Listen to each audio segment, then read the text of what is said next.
Picnic, Jay-Z, music, events in Philadelphia. You know what I mean? Sentiments. I even want to talk about, I want to tie in the Jack Harlow interview as well and his new album. So like this is like a hip hop question, not question, a conversation, a Philly conversation, and just a diaspora conversation. And today I wanted to bring my guy Eric, the owner and founder of Art Album, to give his feedback, some commentary, and then also just another perspective as we walking through this. So I'm gonna let you introduce yourself real quick, bro, and then I'm gonna get right into it.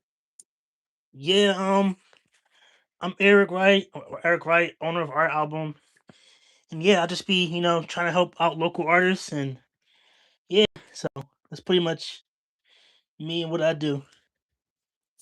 Okay, okay, yeah, man. So yeah, I wanted to bring Eric up here because we're both curators in Philadelphia. So I was like, I could very much see how his insight could be valuable. He made a really good comment on one of my posts because today I was talking about the Roots picnic, and I feel like most people agreed with the sentiment. A few people, especially on Threads, I feel like Threads is an entirely different place. It's Yeah, like it is. somebody will love something on Instagram, and then it's like on Threads, it's like a totally different vibe. So No, Threads, it will give you like a whole conversation. Like it's like actually a community on there. yeah, man. So I wanted to I'm gonna read your comment, and then you can give me some like context to it, because that's what made me wanted to reach out to you, because I'm like, man, this is it's a good comment, but it's also like we've had Yeah, conversations about this stuff prior. So I'm like, all right, this would be a good opportunity to start really working with my guy. So here goes the quote. Speaking facts, they selling out of tickets and haven't even released a lineup yet. And how many local Philly artists are going to be in this lineup? And I'm not talking about artists that already got some clout or fame. I'm talking about underground low level artists. How are they going to involve them? Biggest festival in the city of Philadelphia and can barely put on local artists. That got a large amount of likes from people who viewed the post. yeah. A lot of people was feeling that. So could you talk to us a little bit more about that? Well, I just posted that because I'm like, they posted the headliner, which is Jay Z, right? And that's a whole different topic for a different time. But it's like that's all they posted was That's it. Jay Z. They haven't released no lineup for day one, and Jay Z's only the headliner for day one. They still got a whole other day. They got to figure out. They still got like we know nothing except for one artist that's performing on day one. Right. We don't know who's performing the for rest of day one. We don't know who's performing at all on day two. And I'm pretty sure they probably got somebody big named up, but they're already selling out of tickets, and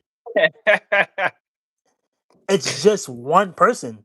So if you buy a ticket and then like you don't like you end up seeing the whole lineup and you don't like half the lineup, you're gonna be mad. Or it's just whatever. And then it's like I know like the last couple years they've been making like trying to make an effort of putting like local artists on the show, but it's like maybe one or two. And I mean local artists, I mean like underground, not somebody like Meek or Core, or like somebody that's already like popping in the city that's already got hundreds Mm. of thousands of followers.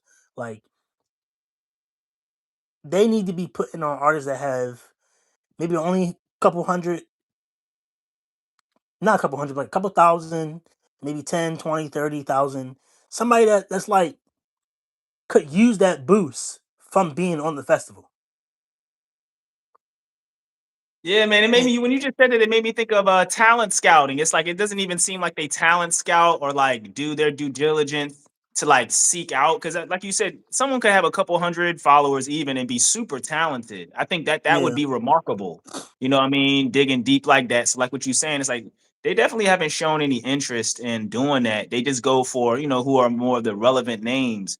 That was something that I was mentioning in my reel today, was like they just really just use data to try to figure out, like, where are people popular at, who's popular right now. And I want to take a step back, and I'm gonna get back to the popularity and the relevance thing later, but I want to like paint a picture for everybody who's like doesn't know me, doesn't know you, hasn't been to Philly, right? It's like I got here in 2027. The Roots Picnic has been going on since 2008. And today I've been doing a lot of research just on the Roots Picnic and just like different macroeconomic shifts and stuff that been going on in Philadelphia. Macroeconomic meaning large scale things that affect how people spend their money and like inside their homes Yeah, and outside of them, obviously. So, one thing that I was like that went on my radar to consider as I was bringing this together and writing. I actually have some things that I've written about it that I'll talk about later as well. But one thing that my story starts with is like when the Pope came to Philadelphia, right? That was supposed to be this major shift and this big thing that they promoted. And, obviously that's more important to a specific group of people like that are religious and stuff. But that was supposed to bring in $400 million just from his appearance, right? That was like the projections and the revenue that they were able to acquire. That also required $700,000 of our tax money to be able to hire the staff and police in order to even bring that. Now, I'm pretty sure there's a bunch of esoteric and political and like historical reasons why the Pope needed to come here, but I'm pretty sure the majority of people in modern America, Philadelphia today, had no clue what the relevance or the connection on that was, and it started making me think more like, wow, they do this a lot. Where if there's a Super Bowl, right? Super Bowls here. There's been a few of them since I've been here, I believe two. These things usually take the same amount of tax dollars to orchestrate, and they can pull that together in a matter of weeks. I mean, like by the time the Eagles make the NFC championship, I believe they already have all of that stuff coordinated. They start blocking up the streets, they start hiring the police. Even if we don't win, they still are in position to like celebrate and capitalize on the championship game along with the Super Bowl if we go there as well. So it's like these things bring in millions and millions of dollars, but when we look back at all those three moments I just mentioned, right? You don't notice that the city gets better. Like your quality of living doesn't get better. Like all that money that they bring in from tourism doesn't improve the quality of our lives, right? So that's something yeah. that I want to talk about to start off with. It's like we can have all these super big events and celebrations and stuff, and people can be like, oh, it's gonna bring jobs or notoriety or bigger businesses. And it's like, but it never does that though. It never does that. It's never done that. Like it never, it's like there's always this optimism or this hope that when we get this level of visibility on the city, that it's going to open up opportunities that will be sustained within the city. But there's never been any evidence of that ever. So could you have any opinions on that? You have any thoughts on what I'm saying? Well, I think when it comes to that, I really think it's just like any other city. Like you cities bid for things. They want to bid to have whether it's All-Star games, FIFA World Cup, whatever they bid to have these things, and they're gonna do whatever they need to do to make the city look good for that time, even if it means neglecting or not showcasing the best parts of the city. Like they're not going to show K and A. They're not going to show North Philly. Like they're going to show the the so called better parts of Philly to make it look better and look good. And even when people come to Philly, they're not coming to North. They're not coming to K and A. Well, kind of now because it's getting gentrified. But even then, if they're just visiting, they're mostly staying within Center City, maybe parts of South Philly, and that's it. This They're is a not they're fact. not going to North or Northeast or Northwest. Like they're Yeah, not isn't going to that these where the stadium is? places. Is in South, right? Yeah, a lot of stadiums are still in South. Um, um, and that's it. They're not coming to actually see Philly. Um, so I mean, and I think it also just comes down like Philly for a long time. The politicians like they just suck here. Like it's like I know most politicians sucks everywhere, but this city specifically, they're just really bad. Like the mayor, a lot of the Congress people, they suck and they don't do their job, and they're gonna advocate for they're advocating on the behalf of the system. So their job is to make sure that their system stays in place and that the city doesn't go into chaos. So regardless of whether they're no matter what their political leaning is, whether they're left or right, which Philadelphia has been a pretty left city for a while. Um, it doesn't matter. They're gonna still advocate for the state and the state systems. All they're gonna do is just, you know, the Democrats, they might word it a little bit more sensitive. They might word it much more like sensitive, just so people can feel safe. That's Mm, it. That's really it. mm. But Wow. And I mean, yeah, that's a great point, bro. and a lot of it also comes to is like, yeah, Philadelphia is also like one of the blackest cities in America. Yeah. Um, but we're also one of the most segregated cities in America. Even though a lot of our politicians are black, a lot of and this is unfortunate for a lot of politicians in America. A lot of them, they only want to get in power to a lot of black, especially black politicians, they believe in black capitalism. And that is such a dangerous thing just because of the fact of what capitalism has always done to black people, especially, black Americans specifically, like, foundational black Americans, that's the new term they're kind of trying to Yeah, right. Lord, we don't teach. want to go down that rabbit hole. Yeah, but you know, capitalism was never meant to sustain us. So or just be for us. So when a black person who believes in capitalism, when they start to pick up those antics or, follow that path, they essentially just become they take up, in my opinion, they take up a lot of the white supremacist ideology without even Yeah. realizing it subconsciously. Um so a lot of the politicians again, you know, like, they might say these nice things to appease to you to get your vote, but when they actually get in office, they gotta appease their donors, and they gotta make sure they're saying the things that's gonna keep them on, keep them in office. And I mean, I think our vote still matters, but I just think people aren't like we're not voting as the amount of Strategically. structures as we Yeah. used to. Like we're not Yeah. voting Strategic. like when black people was first able to vote, like black people were willing to risk their lives to vote. Literally. And now black people, like, it's just up, it's whatever. Like it's not important to them. It's either they're going to vote or they're not going to vote.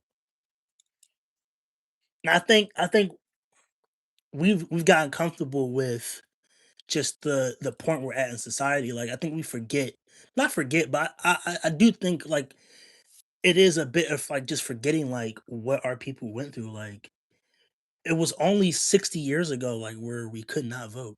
That's So not that's wrong. so that's That's exactly what I not wanted wrong. to add.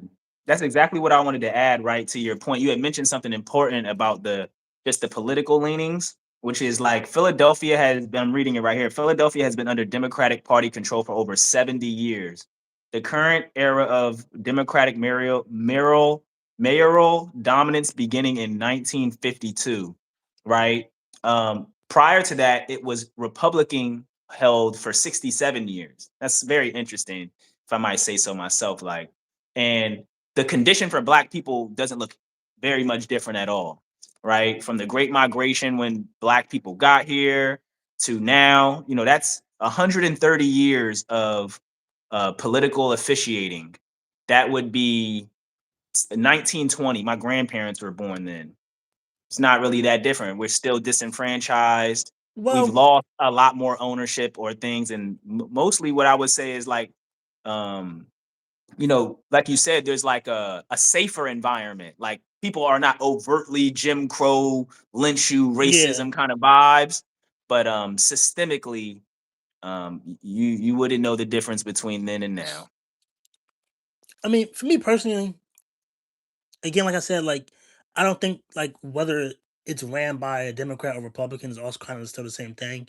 But even like us being run by, you know, the Democrats for the last 60, 70 years. I mean, back in the day,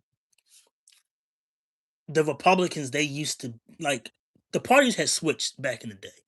This is So a fact. So yeah, wow, that's a The good point. Republicans used to be basically what the What the Democrats stood Democrats are for, today. and Yeah, then the wow. Democrats were the Yeah, one who was yeah, racist, you know, making the yeah, KKK, all that shit, and then they switched. So yeah. for me, that switch makes sense because when the party Yeah, you're switch, right. That's why I'm it looking makes like this. I'm like, sense. oh shit. But at the end of the day, Democrats are always going to do what they do, and that's they're going to put on a nice face. They might care, but they don't care enough to actually to stop their money or their capitalistic ways going. Yeah, I mean that even brings up what I believe this is like a precursor, right? They're preparing the city and its infrastructure for the 250-year anniversary, as we mentioned earlier, right? So one thing I want to share with y'all before we get into that next topic is in the descriptions, I tag my Substack. And basically, what that is like very detailed, just writings about the things I Yeah. talk about up here on YouTube so that y'all can, like, get statistics and stuff like that, or just deeper context and a more focused point of view on what we talking about. Cause I like to just organically chop it up with the Yep. people I bring up here. So, if y'all got any like interest in diving deeper, make sure y'all subscribe to this, like this, and then just check the comments or the descriptions as well to see where you can dive deeper on this subject. Cause I already wrote something about it if y'all want to check it out. Feel me? So yeah, going back to the 250-year thing, right? It's like I feel like this is like a practice run because a lot of like the infrastructure bill that was talked about recently. Miss Sherelle Parker was talking about how they're going to invest all this money into the city, but when you look at the how they're going to get the money and what it's being allocated to, it's no like money that they're actually spending out of their pocket. They're going to raise that money from increasing taxes on some of the digital platforms and services that have been integrated into the economy lately, like the digital stuff, Amazon, Uber, DoorDash stuff. And then also it's going to be reallocated to repaving the streets and improving SEPTA. And I'm like, man, this is like a Don't tourism even get me starter started pack. on SEPTA. SEPTA, they piss me off. Yeah, it's like that's the tourism starter pack. It's like we want to make sure you get to where you're going, pay for your hotel, get your stuff delivered to you. I mean, we know you're not staying here, so we want to make sure that there's convenience on that. But also, when I was looking at it, I know a lot of people, especially like you said, the people who practice Black capitalism, right? You know what I mean? And I say that I'll be more descriptive because a lot of our small businesses that are Black in our community, they don't always stand with the community. They're just like, look, man, y'all are in the area. If y'all want to come and use this service, come and use this service. But oftentimes the pricing, the marketing, and the um the way that they try to make white people comfortable to just be plain and simple, or just non-Black people, it don't even be about white people. Their main interest is appealing to non-Black people because they have more discretionary income. So when they talk about their own people or think about their own people, they're always thinking about what value or inconsistency we do not add to the business, right? Whether we don't want to pay as much, whether we don't want to do anything monetary as much as other groups, right? So, like, the reason I'm bringing these people up in the equation is, oftentimes when I'm talking to a lot of these Black owned businesses, they're just as focused on this 250-year anniversary as if it includes them. That it was with like as if within the last 250 years, any economic policy or influx of capital has ever aggregated or been redistributed into Black or people of color communities. Yeah. So it's just like it's like you said, it's this psychosis, it's this mental thing that goes on with Black people that no matter how much evidence you've had to support that you're not included, somehow they think that they're going to compete for those tourist dollars when they don't have they're not connected in their own community. They're not Yeah. connected to the organizations that actually capture this money. They don't create the infrastructures or institutions that host them. So I just in somewhere in my mind when I'm talking to them, I'm like, are you all right? Because it's like, you know what I'm saying? Are you all right? Because it never works this way. So as someone who has to go into small businesses, right, and pitch your idea and get them to partner on it 365 days a year, right? That's your day-to-day job. What is your experience trying to talk to any businesses, but we could talk about Black-owned businesses specifically, but if you got any feedback on non-Black businesses, well, I I'm think interested in hearing that as well. But like, what's your experience with them? I think specifically for black owned businesses, like I understand their viewpoint because like we've had businesses and like I love black people, but like when I had a business when we had the studio and we was doing shows and stuff and like whatever, like I never really understood like a lot of black business owners where they're just like, oh, like black people we ask for discounts a lot All the time. and we think we're like entitled to it, and Yes, sir. Yes, that gets sir. annoying. That Yes, gets annoying because it's like I get we're black, sir. and I always try to make my stuff as feasible for everybody as possible, Yeah, hell especially yeah. for black people. But like, if my show is $5-10, why are you asking for a Ain't discount? no way, right? Why are you asking for a discount? There's no way. But I mean, I also get it from the black person perspective. Is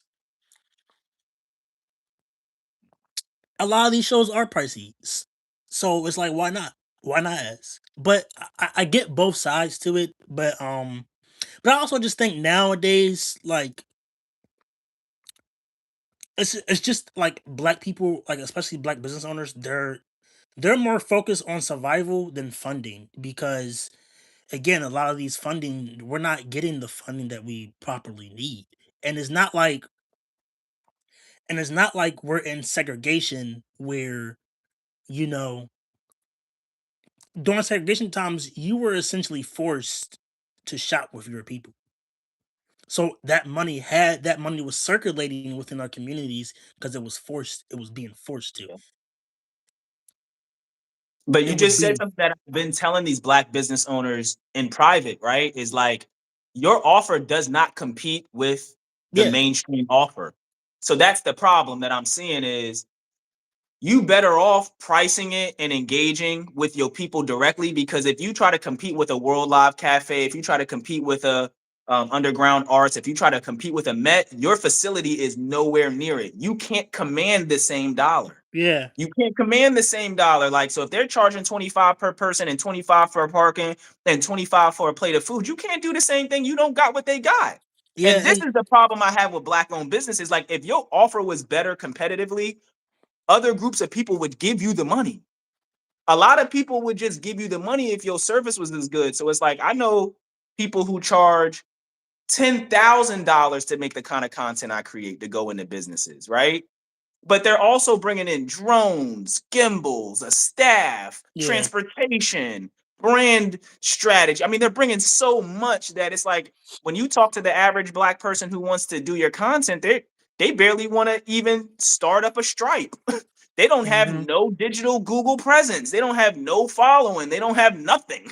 They just are saying, "Give me your money because you give it to them." And that's not the premise that I like to work under. Is like I will shop with, and that's why, like you were just saying, is like we have now been given the option to shop things that are not in our community, right?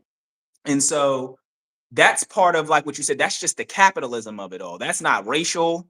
That's just pure, my money gets spent on what helps me the most, and it's an individual approach. And I think this is where, like, I'm going to shift more of the conversation into the Roots Picnic thing, because that's what's really hurting us is this individual thing, right? Because like you said, we've seen the models that work, and this is so cool. This is so clutch because I just went through the first 20 minutes talking about things we want to believe are going to work but never have. yeah, And then you just mentioned the model that does work, but we've never seen it in the modern era. So we're afraid to try it, right? We're afraid to enforce that because we don't have any evidence of it other than stories and, news clippings from bombed neighborhoods and stuff. So it's like, yeah, I just find it interesting that, like, this whole individualism thing, I think, is the crux of why we don't circulate our money and create more consistent political organization. Because I believe what the real problem is a policy problem. We are not going to be able to earn our way out of this wealth gap, right? We are going to have to organize these votes and our political power and our voice to demand and restructure the way things are distributed and allocated. But we're not going to all get our bootstraps strung up and like earn our way out of this. And I feel like a lot of our people who have earned their way into inclusion and earned their way into, you know, monetary sustainability, they look at other black people and say, you being lazy, you just not trying hard enough, you're not reaching out enough. I had a conversation with somebody today where I said, man, I've been reaching out to these institutions and these organizations, whether they be schools, you know, religious institutions, the, you know, the police district, just like your communal places. And I would say 70% of the numbers and emails that are listed online are not in service. They don't work and they're not accurate, right? And someone said to me, three people said to me, oh yeah, you got to go up there. That's the only way. You got to go up there to get their attention. And my problem with that was, if they don't want to be reached out to and they don't make it effective to reach out to them, then I don't want to reach out to them. And because they don't seem like they want to talk to me. Are you good? I see you waving. Oh, you can't hear me? You can't hear me? I can't hear you neither, though. That's crazy. All right, let me see something. Yeah, maybe he just needs to come back in. Maybe it'll be better. Let me know in the chat though. Like, did y'all lose any like audio? Can y'all hear us? Is everything good on y'all's end as far as the audio, or is it not working? Because I don't want to just be going on and y'all can't hear me.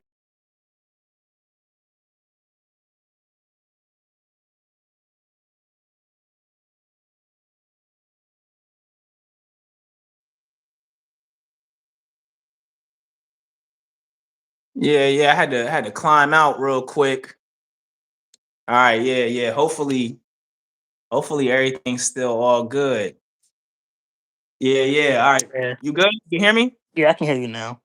All right, word. So I'm gonna climb back a couple seconds, right? Where I was like, um, you know, policy is going to get us out of this, right? We can't earn our way out of this. We need policies that help reallocate the wealth. So when I look this over in the replay, I'll see if anything got mixed up or anything. But just to give people that context, you could check out the video, not the video, the description for the Substack on a lot of this stuff. Yeah, But like I was talking about was hyper individualism, pretty much. If I don't know where it chimed out for you, but I'm starting to notice that as a sentiment that keeps us from unifying more effectively is people want to tell you that there's economic opportunity available because they've achieved it, but yeah, also at the same time they don't want to deal with the systemic things because that would risk the money that they make. So this is my pivot. I don't want to get too caught up here, right? So because um the Roots Picnic is, you know, coming back for what I believe is its 16th year now, or no, it's yeah, 17th year, right? yeah, So initially started off as $50. Now they have tickets that are up to $3,000, right? yeah. Um, I had went there 2 years ago. Um, and the general admission tickets, I think for like both days, it was like 125 per day. And yeah, that's what it is currently. I went both days, but it was still like 125 for both days. I mean, it's whatever. I still paid it, but I feel like if you had a job and you're making okay money, or like you don't have like any like spouse, or you're just a single person, $125, I guess that's for a single person, that's not too bad. But even then it was just like it was cool. It was nice. It was definitely lovely to see all those black people all in one spot. But everything was expensive. The food was expensive, the water was expensive, the alcohol was expensive.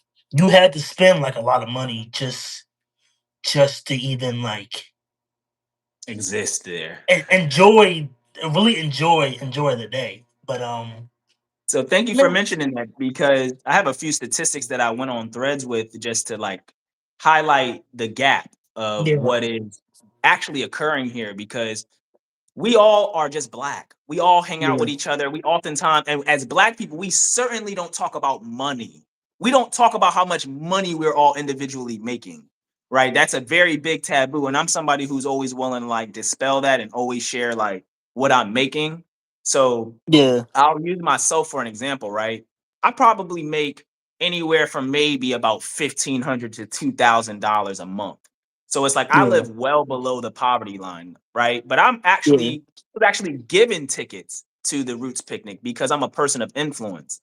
So that's one Yeah. thing I want to highlight is if you're a person of influence or already got money, they give you these things for free, Yep. right? It's like it's so interesting that they make the hardworking people pay the money, but Hmm. that's why I always found that interesting because if you are artist of high influence, you got a following or something, or you already rich and famous, they give you these tickets for free. You get what I'm saying? People let you get into these sections all the time. So I sold my Roots tickets last year, you know what I'm saying? Hmm. Because I Yeah. needed the money. So the average Philadelphian is making about $35,000 annually, right? In order for you to um an average means 50% or over. Yeah. So in order for you to be eligible for food stamps, you have to make under $36,843, I believe. Right. So this is all, systemically Yeah. made Eight this way. And thousand. this is why You said eight I thousand. find it, yeah, you got to make $36,000 or less to qualify. So it's like when I talk to black people on an individual mindset, this is some of the stuff that I'm like, I know that they don't look at because it's like they systemically make sure groups of us don't make money, but you don't want to Yeah. hold them accountable for that or acknowledge it at all as far as why Yep. people don't got the money. Right. So the second thing I want to mention is like you just mentioned, for general admission, 2 days is about $250, and those are limited tickets. Everybody can't get Yeah. that ticket, right? So Yeah. eventually, once those tickets sell out, you have to get upsold on the other tickets to just be present. Yeah. Um, in order for you to be able to, so the average person who makes $35,000 a year has $482 on average Hmm. in discretionary income. I mean, discretionary expenses, right? So that means after you pay your rent, your water, electricity, Wi-Fi, transportation, you usually got about $400 to $500 left. So what they're essentially asking you is to spend half of what's left for you in a month to sustain yourself on 2 days, right? Yeah. You're spending that in 2 days, like you said, and that's before you drink a bottle of water or ate a plate of food. So we could easily call this that $480. Yep. They price these things this way on purpose because they Hmm. know that even the most disenfranchised person who wants to be included could come out of all of the money that they have left in their pocket just to be there. For you Yeah. to be able to adequately be here and have a time that's sustainable every single month, right? Let's say you had $1,000 and you spent 500 of it, and let's say you wanted to spend $1,000 there. Like I said, I don't really care about how people spend their money, but in order for you to have a discretionary income to cover this cost responsibly, you'd have to make upward of $65,000. Now, when I went and looked at the same statistics, Yeah. That's 82% of Philadelphians do not meet that requirement, right? So we know black people are spending money they do not have. This is a fact. This is not my opinion. This is not me like trying to project my money or lack yeah. thereof it on anybody else. This is just pure facts because, like I said, I don't want to go. I sell my tickets every year, but they always ask me to come because they know I'm a person of influence and that I can create media and a point of view and representation and reputation. If I go, other Yeah. people will go. If I say it's good, other people will feel like it's good to go. I've actually had a few people in my comments that after I shared the information today, they said, "Yep, I'm definitely not going anymore." Yeah. Because they just didn't know. They didn't know any of these things. So that I feel like that's my job is just to like put the information out there. I hope I got artists right now who are gonna get paid. When I say I have artists, I mean I'm in association and in partnership with artists who are gonna get paid to be on that stage. So I Yeah. always advocated that for myself where it's like all of these commercial things that go on, I'm very intentional about like Yeah. getting paid to be there, to be honest, because I'm an entertainer. So I'm gonna speed through the rest of this, and then I'm gonna get some of your feedback, and then we gonna close it up because, like I said, I just wanted to create this as an awareness post. But Yeah. there's so many things going on in the world, and I know you're in the military as well. So whether it be the job market, right now we're at the highest unemployment rate in America in the last 2 centuries. We have over 100 million Americans who are unemployed, whether Yep. that's retirement, And children, and disabilities, everything in between, right? We and have so many, black unemployment is at the highest it's been in a long time. right? We got We're ICE, we we're got getting war, laid off at we're getting laid off like a lot.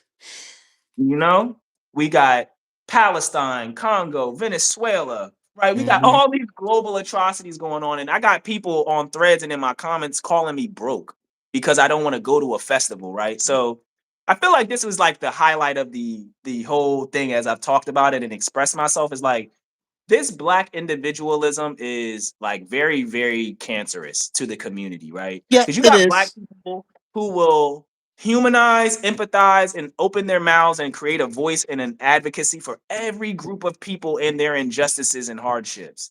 But when you start talking about their own people, I think there's a level of guilt. I think there's survivor guilt that sets in, Eric. I think because they know they make that money, that they know that they can enjoy these things and go into Hmm. these predominantly white spaces and you can't be there, there's just a level of guilt that they like to project Yeah, back out to the world because they know that we have to go do moral injustices all around the world for you to make that $72,000 a year. And you're still underpaid, yeah. right? With $72,000 salary and you're still underpaid, right? I really think this comes down to like again back in the day, it was a lot of real issues that our people had to face. Not saying like we gotta like we have a different set of issues Yeah, that just we have different to fight. face that they didn't have, but we have now. And it's the same thing back then, but they were unified. Like you like a lot of it came down was like, the black church used to be a very powerful thing. And they actually used to stand for the community. Now, the black church is kind of looked at like a joke. Yep. Um, obviously, with COINTELPRO, them killing all our leaders, I think that was a big thing. And I think a lot of the times, when our leaders got killed in the 60s and 70s, I don't think we had the real, in my personal opinion, w- the substitute leaders that we had, they weren't enough to keep the needle going. They were willing to, you know, they were willing to speak on issues, but they weren't really willing to die Weren't willing to abstain from the for the system. cause. Like Yeah. Malcolm X, Martin Luther King, you know, uh, Fred Hampton, all all these people that were killed, they were willing to die, and they knew that hey, that's a possibility, and they still did it. I think a lot of the substitute leaders like Al Sharpton, Jesse Jackson, whatever. I know a lot of people are dead. R.I.P. them. Don't want to disrespect the dead, but they were willing to speak on issues, but not they weren't willing to die for their issues. Which I And get it. like It's you it's said, the human CIA, survival. and like you just said, the CIA also fractured our trust in organizations, That right? too. Not just the That too. leaders, but organizations, which was what I was mentioning earlier. A lot of these organizations I call and attempt to get assistance from, they don't even feel like talking to me.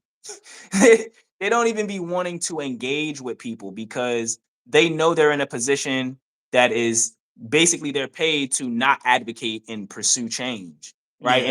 And if they do, they are going to lose that job. Yeah. Me personally, I think this really comes down to is like personally, like it was just like it's this dude. He does like you ever seen like the joint on Instagram? It was like dude on the subway doing interviews. I mean, I've seen that like It's like some Arab. format, but I don't know if you're talking about somebody in particular. It's like this Arab dude. He be No, I on haven't seen it. subway. Um, but he do like the thing called like subway takes. And one of the ladies said we should bring back segregation, and it was such a crazy statement, but it's so true because honestly, whenever I talk to elders and whatever about how it was back in the day, they was like honestly it's like segregation like unless you like went to the South and you went like crazy to like the crazy areas. Like if you was in black neighborhoods, like you were chilling, like it was fine. You know, it was black people all around. Yeah, black businesses. You know, the neighborhood. It could be you working as an electrician or in the factory, and then you could have a black doctor or somebody making much more money than you in the same neighborhood. So even if you were upper class and you're making a lot of money, you were still forced to live in the same neighborhood as other black people Yep.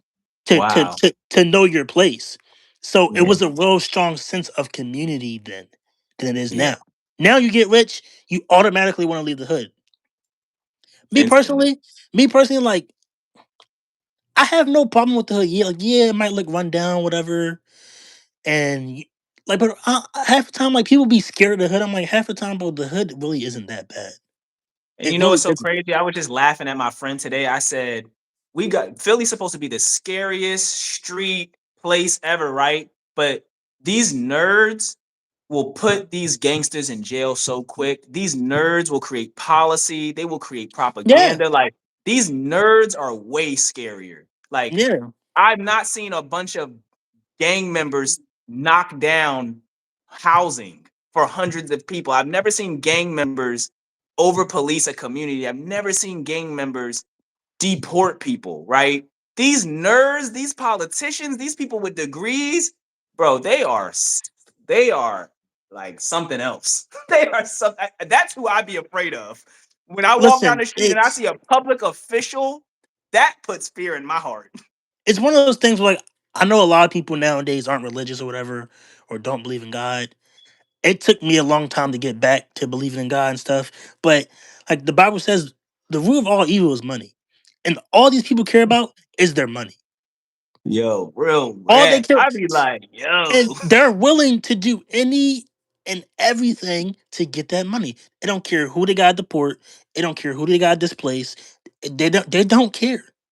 They They don't don't have care. no care. At least a gang member cares about who on a street, XYZ, street code, not snitching. Like there's at least some kind of moral, Yeah, there's a moral standard as low as it is. There's still one. yeah. But But like it's like, dang, they like you don't deal with the care. right politician, they don't care, yo. Like they don't care. They're willing to do whatever, and that's just the way it's been, and it sucks that it has to be that way. But I mean, they just don't care. They're willing to do whatever for their money, and unfortunately, it's the same thing for black people.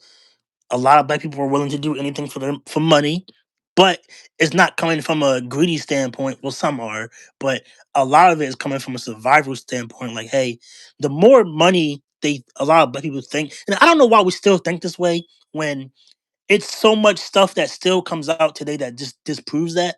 Like, we think the more money we make, the better, the more The higher quality acceptance. living experience you'll have, yeah. Not even that. No, the more acceptance we think we will have from white people. Oh, that one's so And old. I didn't even and think you were gonna say it.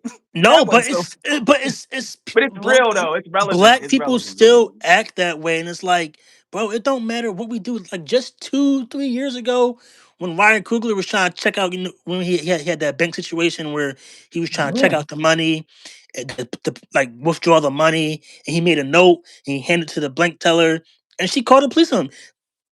Everybody know who Ryan Coogler is. I don't care who you are. Everybody knows, bro. Everybody know, and now You everybody should definitely know. know. But Yeah, right. even back then, during that time when he got arrested, everybody still knew who he was.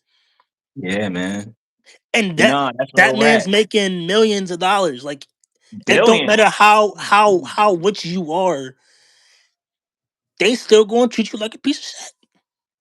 And You know? it's like we're still vining and wanting their acceptance, and it's like who why do we still Well, they care? control the money. I think that's what black people see. I was listening to this today, right? Black people look at white people like they control the money. So Yep. I gotta be on their good side. I can't let them get too off put with me.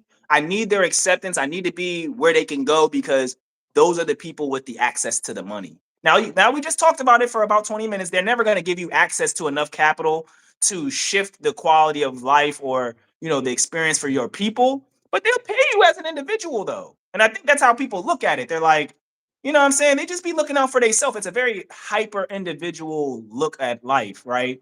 Then I can imagine that comes from their past experiences. I think as I've noticed it, it's the black people who came from poverty the most who are the meanest and avaricious.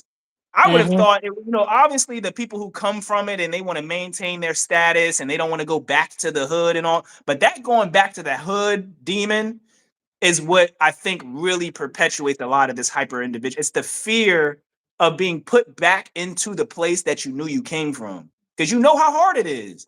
You know what I'm Yeah, saying? So I think that's what really would get a person to be like, nah, like I don't care. I'm not going back. So I think it's a fear based mechanism, but I want to lighten this up a bit as we close this out, right? Because I know some people watch this to get informed, and I know other people watch this as their first time being introduced to us. And I know this is going to be the part where we might lose a few viewers, right? Because we can talk about all the harm done, all the injustices, all the terror of black yeah, life, right? But watch when we start talking about white people, this is where most even black people get uncomfortable, right? So I yeah, wanted to talk about Jack Harlow's, a recent commentary, and I wanted to integrate this into the conversation about just gentrifying black spaces, right? Because he openly came out and said that, the he got process of blacker. making neo soul music made him blacker. Um, And a lot of people found that is like a real like a controversial statement.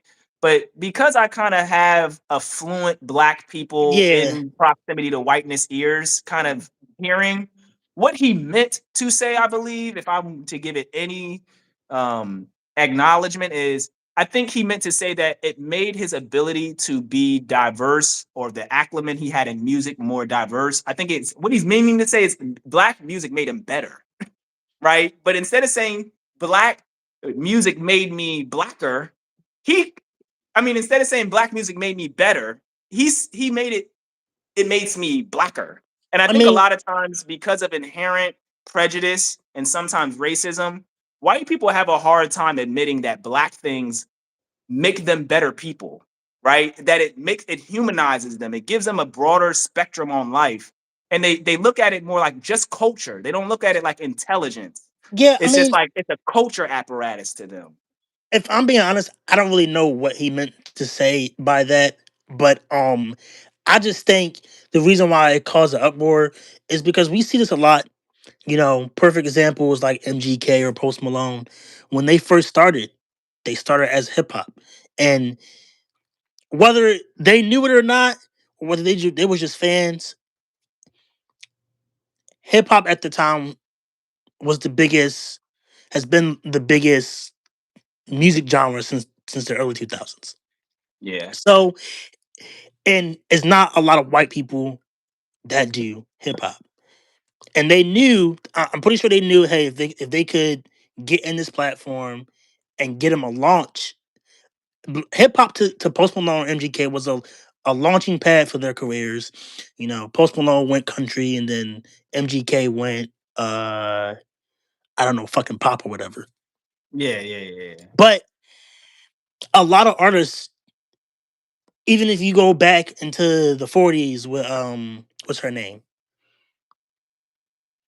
Miss Thornton. I don't know how to say her full name, but she made the song Hound Dog and Yeah. in the 40s. And then a couple years later, Elvis made a cover, stripped it down a little bit, but made a cover, and he blew up and made money off of a shit ton of money off a song that he didn't write, didn't make famous. A black woman made, she didn't get no money. And there were no sampling laws back then. He basically sampled her song, and she didn't get no money. But they've been doing that since forever. Like, I forgot what I was watching, but it was one. I forgot it was one of these things or interviews, and a music executive was literally saying, "Hey, back in the day, all you had was really black genres. You had blues, you had rock and roll, or whatever. All these black genres, and pop was essentially created for white people because they couldn't compete. with a Yeah, lot of the other black artists in those genres back in the day. right. But I mean, it's always just been that way. A lot of white people, they just use our culture or whatever Well, as a that's the launching pure pad. capitalism of it, bro. That's the Yeah, capitalism of it, and there's black people who do this too. That's what I'm yeah, saying. I'm bringing him into the conversation because we're talking about hyper individualism, right? To use hip hop as a stepping stool means nothing. It is classic day's work, right? It's not anything to be valued, preserved, sacred. No, it is a commodity. So if I got to use hip hop to get into gaming, if I got to use hip hop to get into entertainment, if I got yeah, to use hip hop to get into finance, it doesn't matter where I want to go. I just got to use hip hop to get there. yeah. That's basic. I got to use black You, bodies, black yeah. literature, black intellectual property. As long That's as all it it don't matter, is. I just got to use a Yeah, black body to get there, yeah. and there's no consequence on that, right? That's so normal to people that like we excuse it, and we excuse it because we want access to white money, And right? This is I'll why as a culture we excuse it, because it would just, we know it's wrong, like you just said. I'll say We feel this. wronged when it happens to us, I'll but say this. because at the end of the day we want to have access to that white money, we let it pass. I'll say this. Even black people use black culture as a stepping stool to get to places. Even if like I know a lot of people that are rappers, they They don't not give a hood. damn about the music. They They don't don't give give a a damn about the damn music. about They not hood. They not hard. But they gonna put that persona on yes. just to get that hype. So that's what it Yes. is. That's just it's whatever. I think at the end of the day, we gotta change our mindset. S- You know, I think we gotta let people really like the creatives be the creatives, and bro, go do something else. If you not Well, really don't like if you really not creative, yeah. bro, don't be creative. If you like science, go be a fucking scientist. Go do that. If you want to be a doctor, go be a doctor. But I think, like I was saying Mm. earlier, Eric, is those are such competitive landscapes. People are It's scared.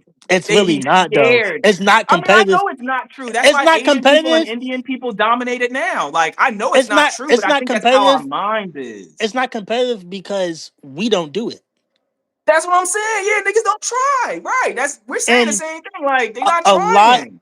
a lot of, Or let and me this rephrase that. Let me calm down. People are trying, but there are inequities and there's barriers that, it makes it challenging, and that that's why too. people quit. But I People think it's quit. Let me also rephrase that. this People also quit. comes down to a lot of the older generation, and I know the older generation hate accountability, but um a lot of the older generation pushed us into sports. They weren't pushing us to they I was a nerd back in the day. Like my punishments, a lot of my punishments were, hey, if I got a punishment, they was taking away my books. Right. Don't make sense, but Right. they did. A lot of the older generation and elderly people, they didn't prioritize. It was, hey, go play a sport, go make it out that way, make millions of dollars. Be safe. Just like they wanted you to be But safe. it wasn't even being safe because only like less than 1% of people make it to the league. So it wasn't a smart decision. Like if I'm being smart and I want my kid to make it, STEM, science, technology, math, um, Engineering. or engineering, those Yeah. are the safest things you could want your kids to do. Or doctor, lawyer, not lawyer, but doctor, nursing, because doctors are always going to be needed. Uh, even though police and fire and those systems, whatever, they're always going to be needed. Those are Mhm. safe things to go to. Those Yeah. are safe things to go to. They're not sports, rapping, being a creative. Those are people. Those are for people who actually love what they want to do. And it's pretty radical most of the time, like even doing those things. I know my brother Peely, he had mentioned something. Rap is a gateway to fashion, TV, film, politics, and more. And Oh yeah, yeah, I yeah. agree to That's that one hundred a percent lot true. because, and this is something that I've been thinking about lately, though, right? If I had to go back 60 years before hip hop was invented, and you offered me clean streets, safe jobs, good education, Yeah, housing, and everything that we were promised, I'd give you Yeah. hip hop back. Yeah. I'd give it back. I'd give you rap back to have genuine economic and political inclusion. Like it had been genuine because we made hip hop out of struggle Yep. and a lie that we were told that we were going to be allowed to do things in this country like human beings. Then we weren't given it, and then we Yeah. created hip hop, and now the very vehicle that we use to, I guess, infiltrate the mainstream of America, now they just gentrified that too. They took that back. They took it from us. That was our vehicle to get into society even when they created those barriers. So I'm happy he mentioned that because that was our only way in, and now they've taken it, or they're attempting to take it, right? Yeah. And when I talk to other black people, they don't mind. They're like, they will sell their portion of it. They were like, look, man, if this will keep me and mine's cool, I will sell my portion of it. And to end this point about just like how we've lost a lot of that unity, and like how, other groups of people can just come in and use our contributions Yeah. to like uplift themselves. There was a situation where, like I said, I came here in 2027, and the thing that I came here to do is like to create an infrastructure where being a black executive is cool, right? That's what Newports and News is about. It's about doing roles outside of just being the talent on screen more appealing to our people. Cause like you said, it's just about like the older people lending you some games, sitting with you, and getting you acclimated on what's Yeah. available to you. And I wanted to shout out my brother Peely because the new skill that I'm adding to my repertoire is agriculture. I Yeah. truly believe that the future of music, and let me say this with some some footnotes, right? No one would have thought tech was going to be the thing Yeah. that pushed music forward. No one thought that com- uh, commodities like liquor and food and clothing and all of these other industries he just mentioned, we would have never thought that they would have brought out Megan Thee Stallion to get a vote, right? We would have never thought that it would be this impactful to the consumer economy, right? Yeah. But now I look into the future of hip hop in the next 50 years, and I'm like, I'm going to the land because I truly believe that there is a revolution that's going to happen where we get back to the land, not just about music, but us as a people. We have to corner an industry. This is where we fail to understand how these things sustain themselves, right? Whether it's how the people from Southeast Asia, like Indian people, they cornered Dunkin' Donuts in the hotels, right? Like you said, the Irish and the Italians, they were able to get into the the Yep. police precincts and all of that, right? Asian people, they were able to take over in technology industries, right? But black people still have not, and black people were really close in having the music and entertainment space pretty much locked up. But we see what happened, right? And I think it was important for us to see what happened, right? That just because somebody's black doesn't mean that they have your back. You get me? So I Yeah. think now that we have this important finding, God works, the God that I serve, the ancestors that brought me here, they serve to reveal the truth, right? And like I mentioned earlier, I have less than $25,000 of annual income, but my life be flourishing. I get access to venues, I get access to things that people pay an incredible amount of money for. I get access to love, community, and a lot of things that people think are not possible. They think it's not existent anymore, and they think they have to get money and validation from other groups of people to have it. But I am a product of proof that you stay down with the truth, and all of these things are attracted to you because they're your birthright on this planet. No one can take that from you. So I wanted to end it on that lighter note because it's like, oftentimes, there's people right in front of us who like hold space for us, and they like yourself, Peely. You know what I mean? I'm having some meetings this morning. Everybody who reached out into the post, the thousands of people who have seen it. There was somebody who even got up there and said, a hater. One of my haters on Thread said, "Oh, this is the guy who said da da da da da" in that one post, and it just lets me know, like, nah, my voice is influential. You know what I mean? And that's the thing that they want is black people are influential. We can influence people to believe and see things in a particular light. You still there, Eric? You look frozen. Damn, my boy is frozen. Okay, but can you hear me though?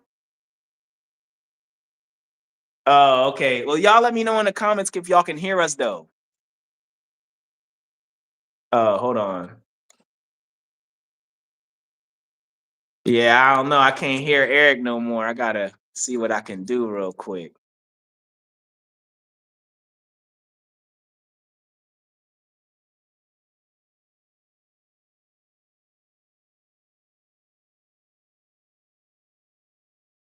All right, let's see. Let's see. Y'all let me know. Okay, so it's him. It's not me. So yeah, let's just wrap this up while we still can. You know what I'm saying? I'm gonna wrap it up because this was pretty much the end of it anyway. I always want to end these things on a lighter note and just let everybody know, man, like these are the things that they want from us. They want our influence. They want us to, give away our birthright as melanated people connected to source. And that's why I'm here, man. It's just to remind you, I'm not here to guilt nobody, make nobody feel bad. If you want to go to the Roots picnic, enjoy yourself. If you got the discretionary income and have that decision to make, please enjoy yourself. You know what I'm saying? Hopefully your presence there will help, create connection to yourself, ancestors, community, whatever it is you need. Maybe it is an economic opportunity. Maybe it's a job or something. You get what I'm saying? Like, I'm not trying to deter nobody blessings.